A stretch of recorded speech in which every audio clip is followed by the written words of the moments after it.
Hello student, welcome back to career Adda. This is Anita Sharma, your history mentor. Last movement पर की गई एक quick revision हमें अपने एग्जाम के अंदर अच्छा स्कोर कराने में बहुत ज्यादा हेल्प करती है।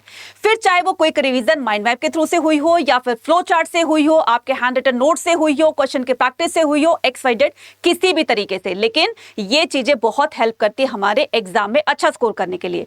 तो आज की इस वीडियो में वही क्विक रिवीजन हम एक छोटे से माइंड मैप के थ्रू से करने वाले हैं, जिसमें हम करेंगे क्लास 12 हिस्ट्री चैप्टर 3, जिसका नाम है किनशिप, कास्ट एंड क्लास। इस पूरे चैप्टर को हम छोटे से माइंड मैप के थ्रू से समझने वाले हैं बहुत ही कम टाइम में। तो बस मेरे साथ इस पूरे चैप्टर को रिकॉल करने के लिए वीडियो को एंड तक देखना है, और अगर आप चैनल पर नए हैं तो चैनल को सब्सक्राइब जरूर करना है, और इस वीडियो को ज्यादा से ज्यादा अपने नियर तक शेयर भी कर देना, ताकि लास्ट मोमेंट पर सभी बच्चे जो है इस तरह की रिकॉलेशन करके जाएं। ठीक है, तो स्टार्ट करते हैं। Kinship, caste and class. तो इस टाइम पीरियड पर, यानी कि जो 600 BC से लेकर 600 CE का जो टाइम पीरियड है, इसके अंदर किस तरीके से सोशल डेवलपमेंट होती है, राइट। इससे पहले वाले चैप्टर में पढ़ा कि इकोनॉमिक और पॉलिटिकल डेवलपमेंट कैसे हुई। अब यहाँ पर सोसाइटी में रहने वाले लोगों के लिए किस तरह से रूल रेगुलेशंस बनाए जाएंगे, और वही रूल रेगुलेशंस धर्मसूत्र, धर्मशास्त्र और मनुस्मृति में लिखे जाएंगे, जो कि राजा भी उसको फॉलो करेंगे और प्रजा भी फॉलो करेगी। इस तरीके से पूरे की पूरी सोसाइटी में शांति व्यवस्था बनी रहती है। ठीक है, तो इस पर्टिकुलर यहाँ पर टाइम पीरियड के अंदर क्या क्या चीजें होती है, इस चैप्टर के अंदर हम ना सिर्फ सोशल डेवलपमेंट के बारे में पढ़ने वाले, इस सोशल डेवलपमेंट में क्या क्या चीजें जो है मायने रखती है, क्या क्या चीजें इंपॉर्टेंट है जिससे सोशल डेवलपमेंट हुई। तो यहाँ पर मैरिज का कंसेप्ट आएगा, यानी कि कितने टाइप्स की मैरिज होती है, गोत्र सिस्टम क्या होता है, साथ में महाभारत वाला भी पार्ट पढ़ेंगे, और किस तरीके से यहाँ पर जो एक तरीके से फैमिली का रिलेशन है, फैमिली क्या होती है, ये सब कुछ इसके अंदर पढ़ने वाले हैं। और साथ में कैटेगरीज के बारे में भी पढ़ने वाले हैं। तो यहाँ पर कौन सी कैटेगरीज बनाई जाती हैं और उनको क्या क्या जो है वो ऑक्यूपेशन जो है उनको असाइन किए जाते हैं, वो सारी चीजें इस चैप्टर के अंदर पढ़ने वाले हैं। तो ये चैप्टर आपके एग्जाम पॉइंट ऑफ व्यू से बहुत बहुत ज्यादा इंपॉर्टेंट होने वाला है। तो इसमें सारी चीजों को रिकॉल करते हुए हम स्टार्ट करते हैं। तो सबसे पहले हम यहाँ पर फैमिली के बारे में जानते हैं। फैमिली को आपने भी सुना होगा, कुल भी कहा जाता है, फैमिली को कुल भी कहा जाता है, राइट। तो फैमिली के जो मेंबर्स मिलकर के एक ही घर में रहते हैं, ठीक है, एक वो फैमिली बनाते हैं, और यही फैमिली का नेटवर्क, यानी कि हमारी फैमिली, ताया जी की फैमिली, चाचू की फैमिली, मामा की फैमिली, जो फैमिली का नेटवर्क है, यही क्या कहलाता है, ये कहलाता है किनफॉक। ठीक है, तो कुछ ऐसे हिस्टोरियन मानते हैं कि कभी ये जो फैमिली का ग्रुप है ना, फैमिली का नेटवर्क है, ये कभी एक ही पिता की संतान हुई होगी, एक ही एंसेस्टर्स की हम डिसेंडेंट है, तो हमारे बीच में ब्लड रिलेशंस हैं। लेकिन कुछ हिस्टोरियन मानते हैं कि नहीं, जो रियल जो पेरेंट होते हैं ना, जैसे मम्मी पापा होते हैं, उनके जो बच्चे होते हैं, उनके बीच में ही ब्लड रिलेशन होता है, बाकी जो कजिन्स के अंदर नहीं होता है। ठीक है, उसके बाद हम यहाँ पर बताएंगे यहाँ पर बताएंगे कि किस तरीके से ये जो फैमिली के बारे में है या फिर किनफॉक के बारे में है, ठीक है, ये सारी चीजें जो है वो लिखी जाएंगी, कहीं ना कहीं पर लिखी जाएंगी। ठीक है, और यही सारी चीजें जो है वो कहीं ना कहीं इनसे रिलेट करती है। अब ये क्या चीज है, ये जो सिस्टम बनेंगे, यानी कि जो धर्मसूत्र, धर्मशास्त्र, मनुस्मृति में जो रूल रेगुलेशंस बनाए जाएंगे कि फैमिली के मेंबर्स के लिए क्या क्या रूल रेगुलेशंस हैं, या पूरी प्रजा के लिए क्या क्या रूल रेगुलेशंस है, तो वो सारी की सारी चीजें इसमें लिखी जाएगी। अब इसमें एक वर्ड आता है आपका पैतृणी। ठीक है, अब ये पैतृणी का मतलब क्या होता है, पैतृणी एक सिस्टम है बच्चा। ये क्या सिस्टम है कि फादर के पास जो भी कुछ है, प्रॉपर्टी है, या फिर राज सिंहासन है, या वो राजा है, या उसके पास में कोई मान लो हटी क्यों ना है, तो जो भी कुछ फादर के पास है, तो वो उनकी डेथ के बाद ऑटोमेटिकली सन को ट्रांसफर हो जाता है। तो ये पैतृणी क्या होता है, means the tracing descendant from the father to son, grandson and so on. यानी कि फादर जैसे ग्रैंडसन है, ग्रैंडसन के बाद उनके बेटे का, फिर उसके बेटे का, फिर उसके बेटे का, तो जो भी कुछ फादर का होता है तो वो बेटे का हो जाता है। अब यहाँ पर एक वर्ड आता है मैत्रिणी। मैत्रिणी का मतलब क्या होता है, माता के वंश को बताने वाला, यानी कि आपकी पहचान आपकी मदर की फैमिली से होगी, यानी कि मदर की साइड की फैमिली से होगी। इस पर्टिकुलर सिस्टम को कहा जाता है मैत्रिणी, और इसी मैत्रिणी वर्ड से मिलकर निकलकर बना है मैट्रोनिमिक। मैट्रोनिमिक का मतलब होता है कि मदर की इंपॉर्टेंस उस टाइम में क्या थी। जब भी कोई पर्सन अपने नाम के आगे अपने फीमेल एंसेस्टर का नाम या फिर अपनी मदर का नाम इंसर्ट करता है, तो उस पर्टिकुलर सिस्टम को कहा जाता है मैट्रोनिमिक। जैसे कि एग्जाम्पल के तौर पर गौतमी पुत्र श्री शातकर्णी। ठीक है, एग्जाम्पल के तौर पर गौतमी पुत्र श्री शातकर्णी। ठीक है, श्री शातकर्णी, राइट। तो ये क्या है, ये एक राजा है, राजा ने अपनी फीमेल एंसेस्टर का नाम अपने नाम के आगे लगाया। सो पर्टिकुलर इस सिस्टम को क्या कहा जाता है, मैट्रोनिमिक कहा जाता है। ठीक है, अब हम बात करते हैं किसकी, बात करते हैं हम यहाँ पर राइट ऑक्यूपेशन की। सोसाइटी के अंदर 4 कैटेगरीज बनती है, ब्राह्मण, क्षत्रिय, वैश्य, शूद्र। चाहो तो इस ट्रिक को याद कर लेना, बकवास ट्रिक को। ठीक है, ब्राह्मण, क्षत्रिय, वैश्य, शूद्र। ब्राह्मणों का काम क्या होता था, वेदों को पढ़ना पढ़ाना। क्षत्रियों का काम होता था वॉरफेयर में एंगेज होना, अपनी प्रजा को प्रोटेक्ट करना, जस्टिस करना, एडमिनिस्ट्रेशन करना वगैरह वगैरह। उसके बाद में वैश्यों का काम होता था एग्रीकल्चर करना, पास्टोरलिज्म करना, ट्रेड करना, है ना, ये सारा वैश्यों का काम होता था। शूद्र का काम होता था अपने से ऊपर की 3 कैटेगरी को सर्विसेज देना, राइट। अब यहाँ पर ब्राह्मण कैटेगरी बन तो गई, लेकिन इतने सारे ब्राह्मण होंगे तो अपने आप को कैसे आइडेंटिफाई कराएंगे? तो आइडेंटिफाई कराने के लिए उन्होंने गोत्र सिस्टम का सहारा लिया। अब ये गोत्र सिस्टम क्या होता है? Hindu clan tracing it's the paternal lineage from the common ancestor, usually sant और the sage, that is called gotra. तो पहले ये जो ब्राह्मण होंगे वो अपने आप को पहचान दिलाने के लिए गोत्र सिस्टम का सहारा लेंगे। यानी कि गोत्र कैसे बनेंगे? कभी उनके जैसे मान लो कोई महर्षि वाल्मीकि के डिसेंडेंट है, उनकी संतान है, उनकी जनरेशन चलती आ रही है, तो वो क्या, उनका जो गोत्र होगा वो क्या हो जाएगा? वाल्मीकि हो जाएगा। इसी तरीके से जैसे मान लो कोई वाल्मीकि जी के अलावा कोई और भी बहुत ही बड़े साधु संत महात्मा थे, तो उनकी जो डिसेंडेंट है तो उनका जो एक गोत्र होगा वो उनके एंसेस्टर के नाम से ही पड़ जाएगा, ठीक है। तो ये हो जाएगा। इसके अलावा जाति जो होती है, तो जाति में भी the sub group of the varna was based on the occupation. अब ये क्या है? Based on the occupation. अब ये ऑक्यूपेशन के आधार पर ये जो भी जातियां ये जो भी कैटेगरीज बनाई गई, तो कैटेगरीज वर्ण हो गए, जाति हो गई, ये एक ही होते। तो मेन जो है जाति जो है वो 4 हो गई, इसके अंदर सब जातिज बनेगी, वो मैं आगे बताऊंगी आपको, ठीक है। तो क्या होता था, ये सारा का सारा इसमें बताया गया है। गोत्र सिस्टम समझ में आ गया? गोत्र सिस्टम के 2 रूल होते हैं, ठीक है। रूल नंबर 1 क्या कहता है कि जब भी लड़का लड़की शादी करेंगे तो वो एक गोत्र के नहीं होने चाहिए, क्योंकि वो आपस में बहन भाई माने जाते हैं, कभी वो एक ही पिता की संतान होते थे, ठीक है, इस वजह से। रूल नंबर 2 क्या कहता है कि लड़की को शादी के दौरान अपने फादर का गोत्र गिव अप करना होगा और अपने हस्बैंड का गोत्र अडॉप्ट करना होगा। तो ये 2 रूल जो हैं, यही दोनों रूलों को धर्मसूत्र धर्मशास्त्र में लिखा जाएगा। क्लियर हो गया, ठीक है। अब हम बात करते हैं Purusha Sukta of the Rigvedas mention about the division of the society of the 4 varnas. अब ये जो 4 वर्ण बनाए गए हैं, तो ये ब्राह्मण कहेंगे देखो ये हमने नहीं बनाए, ये तो डिवाइन ऑर्डर है, उसको डिवाइन ऑर्डर कहेंगे, यानी कि ये तो भगवान ने बनाया हुआ है। अब लोग क्वेश्चन करेंगे कि भगवान ने कहा, भगवान ने किसी के माथे पर थोड़ी ना लिख कर दिया है कि तुम ब्राह्मण हो, क्षत्रिय, वैश्य हो, तो ये तो इंसानों ने बनाई है ना। कहते हैं नहीं, हम इसका प्रूफ बना सकते हैं। अब वो प्रूफ वो कहां पर दिखाएंगे अपनी बात को सही साबित करने के लिए? तो पुरुष सूक्त, जो कि ऋग्वेद का एक चैप्टर है, उस पुरुष सूक्त में यह बताया गया है कि ब्रह्मा जी के मुख से ब्राह्मण बने हैं, ठीक है, उनकी भुजाओं से क्षत्रिय बने हैं, थाई से वैश्यास बने हैं और उनके फीट से शूद्रास बने हैं। तो ये अपनी बात को सही साबित करने के लिए पुरुष सूक्त का सहारा लेंगे और अपनी बात को सही साबित करेंगे। अब ये जो बच्चा, ये किनशिप है, किनशिप का मतलब होता है फैमिलीज, ठीक है। उसके बाद ये कास्ट जो है, कास्ट बाय बर्थ होती है, कास्ट जो है वो बाय बर्थ होती है और इसको चेंज नहीं किया जा सकता, इसको चेंज नहीं किया जा सकता, ठीक है। लेकिन ये जो कास्ट बनेगी ना, ये वेल्थ के आधार पर बनेगी, यानी कि ये पैसों के आधार पर बनेगी। जिसके पास जितना वेल्थ होगा उसकी क्लास बना दी जाएगी। क्लास, ये फर्स्ट क्लास, ये सेकंड क्लास और ये थर्ड क्लास, इस तरीके से, राइट। अब हम बात करते हैं टाइप्स ऑफ मैरिजेस की, ठीक है, जो कि मनुस्मृति में इस तरह से बताया गया है। देखो, धर्मसूत्र धर्मशास्त्र ये दोनों एक ही हैं, मनुस्मृति इससे थोड़ी सी डिफरेंट है। धर्मसूत्र धर्मशास्त्र में दोनों में और मनुस्मृति में, इन दोनों के बीच में डिफरेंस क्या है? मनुस्मृति पूरे सोसाइटी के लोगों के लिए रूल्स उसमें मेंशन किए होंगे, जबकि धर्मसूत्र धर्मशास्त्र में धर्म के आधार पर रूल बनाए जाएंगे, यहाँ पर जनरली बनाए जाएंगे। तो वो धर्म के आधार पर होंगे और यहाँ पर ये जनरली बनाए जाएंगे, राइट। तो 8 टाइप्स की मैरिज होती है, जिसको 4 को गुड में कंसीडर किया जाता है, तो 4 को बैड में कंसीडर किया जाता है, ठीक है। तो कौन कौन सी 8 टाइप्स की मैरिज होगी? जैसे ब्रह्मा हो गया, ठीक है, देव हो गया, अर्श हो गया और प्रजापति हो गया, राइट। तो ये क्या है? ये गुड मैरिजेस हैं। बैड मैरिजेस कौन सी हो गई? असुर हो गया, गंधार हो गया, जैसे किसी को किडनैप करके जबरदस्ती शादी कर ली और जो है वो किसी की मतलब विलिंग नहीं है, जबरदस्ती उससे शादी कर लेना, है ना। और मतलब इस तरीके से पहले लोग कहते थे ना कि भगा कर लाकर वो शादी कर ली, इस तरीके से, तो ऐसी शादियों को बहुत बुरा माना जाता था, ठीक है। तो रूल्स आ जाएंगे अब। तो women were expected to give up their fathers gotra. अब मैंने क्या बताया था आपको? 2 रूल बताए थे, वही रूल इसमें है। रूल नंबर 1 क्या कहता है कि वुमेन को जो है, लड़की को अपनी शादी के दौरान फादर का गोत्र गिव अप करना होगा, हस्बैंड का गोत्र अडॉप्ट करना होगा, राइट। और जो है सेम गोत्र में लड़का लड़की शादी नहीं कर सकते हैं, राइट। अब यहाँ पर एक वर्ड आता है आपका, जो टाइप्स ऑफ मैरिजेस हैं, इसमें एंडोगैमी आता है। एंडोगैमी का मतलब, जो कि ये सारे के सारे रूल्स धर्मसूत्र धर्मशास्त्र मनुस्मृति में लिखे जाएंगे।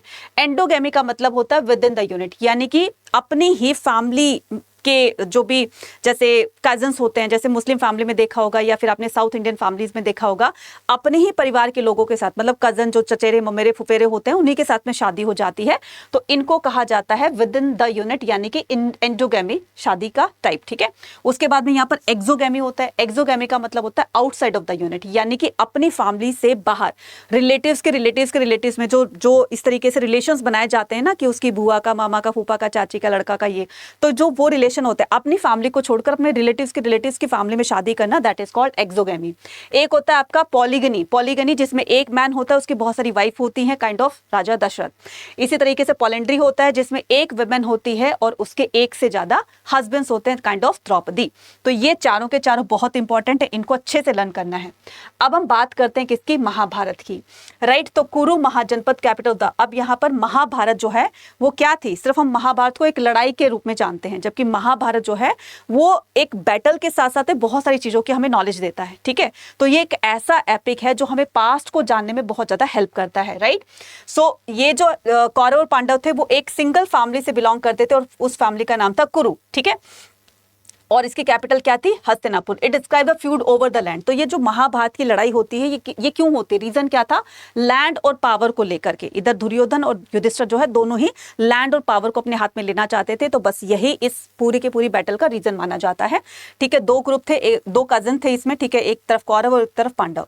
इसके अंदर जो है टोटल 1 लाख वर्सेसेस हैं। ठीक है, इसको कंपोज कब किया गया था, अबाउट 1000 BCE। ठीक है, ऑनवर्ड्स इसको लिखा गया, या हम कह सकते हैं 500 BCE ऑनवर्ड्स इसको लिखा जाने लगा, right. Description of the battle, तो इसके अंदर हमें किन किन चीजों का वर्णन मिलता है, description of the battle, forest, palaces and the settlements etcetera, right. Original story है महाभारत की, वो किसी एक चैरिएटर, ठीक है, चैरिएटर बाणसुतास। तो ये किसी आई विटनेस ने सभी चीजों को अपनी आंखों से देखा होगा, तब किसी को नरेट किया होगा, फिर उसने किसी ने उसको लिखा होगा। ठीक है, तो इनडायरेक्टली किसको बोल रहे हैं, ये लॉर्ड कृष्णा को बोल रहे हैं। ठीक है, तो 2 ब्रॉड कैटेगरी, अब इस महाभारत के अंदर, इस एपिक के अंदर ना 2 ब्रॉड कैटेगरी जो है वो मेंशन की जाती है। अब देखो, किसी को भी जो एक कहानी बताने का तरीका होता है ना, जैसे मान लो मैंने आपको कुछ बताया, ठीक है, अब मैंने तो आपको वर्बली बताया, फिर उसने उस वर्बल कम्युनिकेशन को ही रिटन फॉर्म में लिख दिया, तो ये दो तरीके का हो गया ना।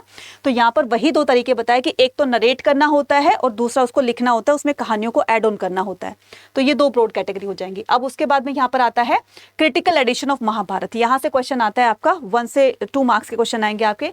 महाभारत का क्रिटिकल एडिशन क्या होता है, मतलब महाभारत में जो भी कुछ बातें हैं वो सही है, गलत हैं, तो इसके लिए बहुत सारी मनुस्क्रिप्ट को जो है वो असेंबल किया गया, फिर उसमें कॉमन पॉइंट निकाले गए। जो कॉमन पॉइंट निकले, जो सही पॉइंट निकले मैच खाते हुए, उनका एक अलग एडिशन तैयार कर दिया गया, जिसको क्रिटिकल एडिशन कहा गया, राइट, महाभारत का। तो इसको स्टार्ट किया था VS श्रीकांतकर ने अपनी डजन ऑफ टीम के साथ में, जिसमें 12-13 जो थे संस्कृत स्कॉलर थे, उनके साथ में स्टार्ट किया 1919 में, और इसको कंप्लीट किया 1966 के। 13,000 से पेजेस थे, पूरे 47 इसके अंदर ईयर्स लग गए थे इसको कंप्लीट करने में।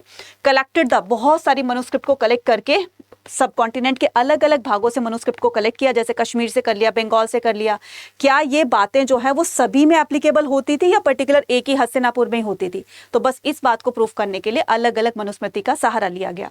उसके बाद में यहाँ पर महाभारत को एक डायनेमिक टेक्स्ट क्यों कहा जाता है, क्योंकि इसको मैक्सिमम लैंग्वेज में ट्रांसलेट किया जा चुका है और अभी भी ट्रांसलेशन जारी है, राइट। और परफॉर्मिंग द आर्ट, और इसके अंदर हमें बहुत कुछ नॉलेज मिलती है, जैसे प्लेज की, डांस की, अदर काइंड ऑफ नरेशंस, बहुत सारी कहानी के माध्यम से कुछ ना कुछ हमें सीख मिलती है। और इसमें साथ में हमें जो गीता का उपदेश दिया था लॉर्ड कृष्णा ने अर्जुन को, तो वो भी इसमें शामिल कर ली गई है, राइट। अब आता है डिडक्टिक। डिडक्टिक क्या होता है, didactic refers to something that meant for purpose instruction. अब यहाँ पर डिडक्टिक का मतलब क्या होता है कि कहानी बोल तो दी, ठीक है, अब यहाँ पर सारी चीजें बता तो दी, लेकिन उसको सीक्वेंस में लिखना था, ठीक है, सीक्वेंस में लिखना था, तो यही sequence, set of instruction, that is called didactic, right. अब बात करते हैं किसकी, नॉन क्षत्रिय। अब यहाँ हमारे शास्त्र क्या कहते हैं, शास्त्र कहते हैं कि only Kshatriya could be king, लेकिन कुछ ऐसे किंग हुए जो क्षत्रिय ना होते हुए भी इतने बड़े राजा बने, जैसे चंद्रगुप्त मौर्य थे, ठीक है। तो चंद्रगुप्त मौर्य को बुद्धिस्ट टेक्स्ट में जो है एक क्षत्रिय कहा गया कि वो क्षत्रिय फैमिली से बिलोंग करते हैं, लेकिन ब्राह्मणिकल आइडियाज ये कहते हैं, ब्राह्मणिकल टेक्स्ट बुक कहती है कि वो लो ओरिजिन थे। शुंग और कण्व जो कि इमीडिएट सक्सेसर थे किसके, मौर्य डायनेस्टी के, तो ये कौन थे, बायकास्ट ब्राह्मण थे। शक रूलर जो थे सेंट्रल एशिया से आए थे, ब्राह्मणों ने इनको मलेच्छास कहा है, क्योंकि इनको संस्कृत बोलने पढ़ने लिखनी नहीं आती थी और ये आउटसाइडर थे। सतवाहन डायनेस्टी के रूलर भी कौन थे? बायकास्ट ब्राह्मण थे। कहने का मतलब ये कि धीरे धीरे सोसाइटी में अब चेंज देखने को मिला कि ना सिर्फ क्षत्रिय ही राजा बन सकते हैं, बाकी अदर कैटेगरी के लोग भी राजा बन सकते हैं, लेकिन शूद्र के अभी तक नहीं बताया था। तो बियॉन्ड द वर्णास, अब यहाँ पर वर्ण जो 4 कैटेगरी बनी थी उनके अलावा भी कुछ ऐसे लोग होंगे जो अलग तरीके का काम करते थे। जैसे कुछ लोग फॉरेस्ट में रहा करते थे, तो जो फॉरेस्ट में रहा करते थे उनकी एक अलग से सब जाति बना दी गई है ना, जाति के अंदर सब जाति बना दी जाएंगी, राइट। तो उनमें से होगी निषाद, तो निषाद जाति से बिलोंग करते थे कौन? एकलव्य, जो कि गुरु द्रोणाचार्य के स्टूडेंट थे। अब यहाँ पर बात करते हैं किसकी? मलेच्छाद की, जो नॉन संस्कृतिक लैंग्वेज अनटचेबल्स चांडाल पोल्यूटिंग पीपल, ठीक है। अब चांडाल लोग भी होंगे।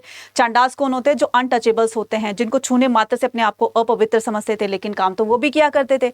तो अलग कैटेगरी बना दी गई जिनको हम चांडाल्स के नाम से जानते हैं। इनकी ड्यूटीज फिक्स कर दी गई थी, विलेज से बाहर रहना है इनको, ठीक है। और साथ में इनको जो है विलेजर्स के जो डिस्कार्डेड यूटेंसिल्स होते हैं वो यूज करने होते हैं, आयरन की जो है ज्वेलरी पहननी होती है वगैरह वगैरह। तो इनकी ड्यूटीज जो है मनुस्मृति में फिक्स कर दी गई थी।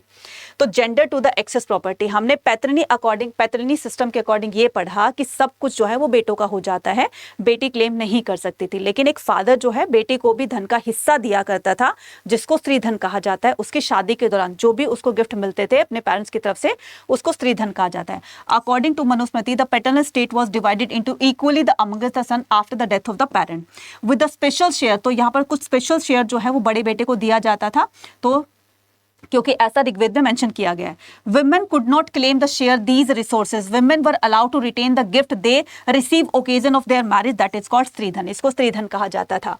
एन ऑल्टरनेटिव सोशल सिनारियो, अब यहाँ पर शेयरिंग द वेल्थ तमिल संगम। अब ये जो शेयरिंग द वेल्थ है, तो अब धीरे धीरे सोसाइटी में वेल्थ के आधार पर जो है वो क्लास बनने लगेगी। तो जिसके पास जितना पैसा होगा तो उसका एक तरीके से उसका स्टेटस होगा सोसाइटी में उतना ही ज्यादा ऊंचा रहेगा, ठीक है, जो पहले जाति के आधार पर होता था, राइट। तो अब यहाँ पर तमिल संगम लिटरेचर जो है anthologies eliminated the social and the economic relationship. तो जिस तरीके से नॉर्थ इंडिया में डेवलपमेंट हो रही थी, ऐसे ही साउथ इंडिया में भी डेवलपमेंट हो रही थी, राइट।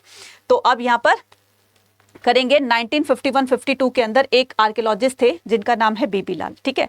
अब ये जो वर्ड आया आपका तमिल संगम, ये क्या है? जिस तरीके से मनुस्मृति होती थी इधर, ठीक है, धर्मसूत्र धर्मशास्त्र होते थे, ऐसे ही साउथ साइड में तमिल संगम लिटरेचर होता था। तो जिनके पास जैसे जमींदार होते थे, उनके पास बहुत सारी लैंड होती थी, तो उनको क्या कहा जाता था? वेल्लौर कहा जाता था, और प्लोमैन को झावर कहा जाता था, और साथ में जो स्लेव्स कैटेगरी होते थे उनको आदिमाई कहा जाता था, ठीक है। तो ये सारा का सारा चीजें तमिल संगम लिटरेचर में कही जाएगी। कौन कौन सी? वेल्लौर हो गया और उझावर हो गया, ठीक है, ये उझावर हो गया, एंड ये क्या हो जाएगा आपका वेल्लौर, उझावर और आदिमई, ठीक है। तो ये 3 चीजें याद रखना क्योंकि इनसे भी क्वेश्चंस आते हैं। नेक्स्ट बात करते हैं 1951-52 के अंदर एक आर्कियोलॉजिस्ट थे जिनका नाम था बीबी लाल। बीबी लाल ने सबसे पहले हस्तिनापुर को एक्सकवेट किया और इसके बारे में बताया। लेकिन जिस टाइम में हस्तिनापुर रियल में हुआ करता था वो चीजें तो बिल्कुल खत्म हो गई थी। तो उसका जो सेकेंड और थर्ड फेज आया, उनके एविडेंसेस उनको मिलते हैं और तब जाकर के हस्तिनापुर की इंफॉर्मेशन हमें बताई, राइट। अब यहाँ पर बात करते हैं explanation the social differences, social contact with the myth. अब यहाँ पर सुत्त पिटक जो कि गौतम बुद्ध की सारी टीचिंग्स उसमें लिखी हुई है, उसमें यह बताया गया कि पहले इंसान इतना ग्रिडी नहीं था। जैसे जैसे इंसान के पास पावर आती गई, पैसा आता गया, वैसे वैसे इंसान ग्रिडी बनता चला गया, और यही ग्रिडनेस जो है वो कॉन्फ्लिक्ट का कारण बनती है। तो ये चेंज भी किया जा सकता है ना। तो ये सारी चीजें सुत्त पिटक में बताई गई हैं, राइट। तो ये था बच्चा आज का ये पूरा का पूरा चैप्टर। आई थिंक आपको जो भी इंपॉर्टेंट चीजें थी वो सारी हमने रिकॉल कर ली हैं। अब अगर आपको इसके साथ में क्वेश्चन की प्रैक्टिस करनी है और एक सैंपल पेपर करना है और इस तरीके से PYQs करने हैं, तो ये आपकी प्रिपरेशन एक नेक्स्ट लेवल तक जा सकती है।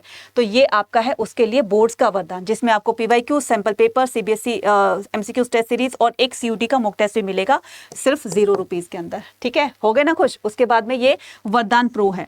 तो अगर आपको इनका सोल्यूशन चाहिए तो आप प्रो को एनरोल कर सकते हो। तो ये जो प्रो है विद सॉल्यूशन ये आपका 299 रुपीज में है। अगर आपको पर्टिकुलर एक ही सब्जेक्ट का सॉल्यूशन लेना है तो वो आपको 99 रुपीज में। और ये है हिस्ट्री की माइंड मैप बुक, तो आप इसको भी परचेज कर सकते हो। इनमें से किसी भी को भी परचेज करने पर आप कूपन कोड यूज करना Y489, और ये टेलीग्राम चैनल है मेरा, इसको भी ज्वाइन कर सकते हो, राइट। सो ये कहाँ पर मिलेगा आपको? ये मिलेगा आपको करियर्स अड्डा की ऐप पर। तो करियर्स अड्डा की ऐप को फटाफट से डाउनलोड करना है, ठीक है। जैसे मैंने ये किया हुआ है, ऑल कोर्सेज पर जाएंगे, यहाँ पर आर्ट्स पर जाएंगे, आर्ट्स पर जाने के बाद यहाँ पर आपको मिलेगी ई बुक के बाद यहाँ पर मिलेंगे आपको सारे के सारे वरदान के वर्जन, ठीक है। अब ये है आपका ₹0 के अंदर। देखो यहाँ पर लिखा हुआ है ना, तो बस इसको यहाँ पर क्लिक करना है। जैसे आप क्लिक करोगे तो यहाँ पर ऑलरेडी बाय नाउ करके आप इसमें एनरोल हो जाओगे। अगर आपको सोल्यूशन वाला चाहिए तो आप प्रो पे क्लिक करोगे, ठीक है। सोल्यूशन वाला चाहिए तो आप क्या करोगे, प्रो पे क्लिक करोगे, ठीक है। क्लियर, यहाँ पर आप जाओगे, बाय नाउ करोगे, ठीक है। और यहाँ पर क्या आ जाएगा आपका Y489 कूपन कोड को यूज करोगे और यही जो वर्जन है विद सॉल्यूशन आपको पड़ जाएगा कितने का, ₹247 का, ठीक है। तो जाइए अपनी प्रिपरेशन को एक नेक्स्ट लेवल तक लेकर जाइए एंड आई होप सभी बच्चे जो है बहुत अच्छा स्कोर करेंगे। All the very best, thank you.